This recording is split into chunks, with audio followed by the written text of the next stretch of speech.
с этим значимым событием, с премьерой такого необыкновенного, необычного фильма. Я хочу сказать, что это действительно знаковое событие не только для Казахстана, а вообще в искусстве кино.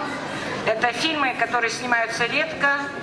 Мы мало об этом говорим. И вот эта миссия, значительная миссия, донести такой вот посыл, рассказать о молодых людях, об их судьбе, о молодых людях, которые отличаются, может быть, в чем-то от других. И чтобы это было сделано на хорошем, профессиональном, высоком художественном уровне, это огромная работа и огромная задача.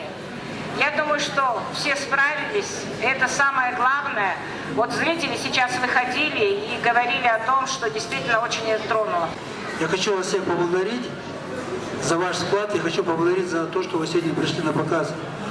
Вот. Вообще наш фильм является второй частью трилогии «Безграничные возможности». Первая часть «Быть или не быть» вы этот фильм уже видели. Вторая часть «Девушка и море». Третью часть мы сейчас будем повторно защищать на питчинге. Мы подали документы в Центр поддержки национального кино. Вот. И мы уверены, надеемся, что мы на этот раз победим. И фильм на следующий год мы начнем этот фильм снимать. Вот. Огромное спасибо всей команде, потому что кино на самом деле команда делает. Там не режиссер, не продюсер, не актер отдельно кино не делает. Это заслуга всей команды и заслуга всех людей, которые сделали вклад. И я отдельно хотел бы поблагодарить Анну Качко, продюсера, которая сегодня не смогла приехать. Она извинилась, она написала письмо, что поздравляет и что она с нами.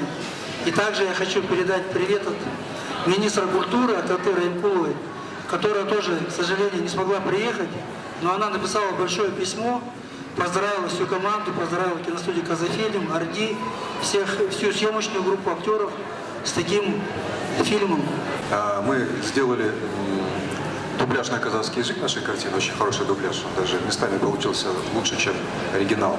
И мы обязательно сделаем премьеру нашего фильма на казахском языке отдельно. Пригласим опять журналистов, зрителей и казахскоязычной аудитории и сделаем премьеру, стараемся сделать премьеру с сетью Бигмамбета Синема. Вот, это первый анонс. И второй анонс. Сейчас мы делаем тифлокомментирование, адаптацию этого фильма для незрячей аудитории. И тоже будем делать премьеру этого фильма для незрячей аудитории. Соберем всех наших незрячих алматинцев и друзей наших всех. И тоже сделаем большую премьеру, большой анонс. Так что ждите еще 2 премьеры фильма. Кто не смог этот фильм посмотреть, приглашаем вас на наши премьеры. Вот. Тоже хотел поблагодарить всех наших друзей, кто нам помогал нашей картине. Их так много, что всех невозможно перечислить быстро. Вот. Поэтому я всем говорю спасибо. Вот. И надеемся, действительно, что раз очень хорошее восприятие аудитории, может быть, мы сможем все-таки показать в прокате, и чтобы как можно больше народу видел нашу картину. Спасибо, друзья, вам, что пришли. Спасибо за ваши аплодисменты. Спасибо, что вы приехали. Я хочу поздравить команду. Это наша общая победа. Спасибо. Да, и хочу сказать, что желаю, что наш фильм показывали по кинотеатрам, по телевизору, потому что эта проблема мы должны поднимать. И мы будем дальше работать. Спасибо моей команде, спасибо Азиз Хавине, спасибо Азизу, спасибо моей общей группе, нашим ребятам. Спасибо, кто нам помогал, и спонсорам, и Министерству культуры. Всем огромное спасибо.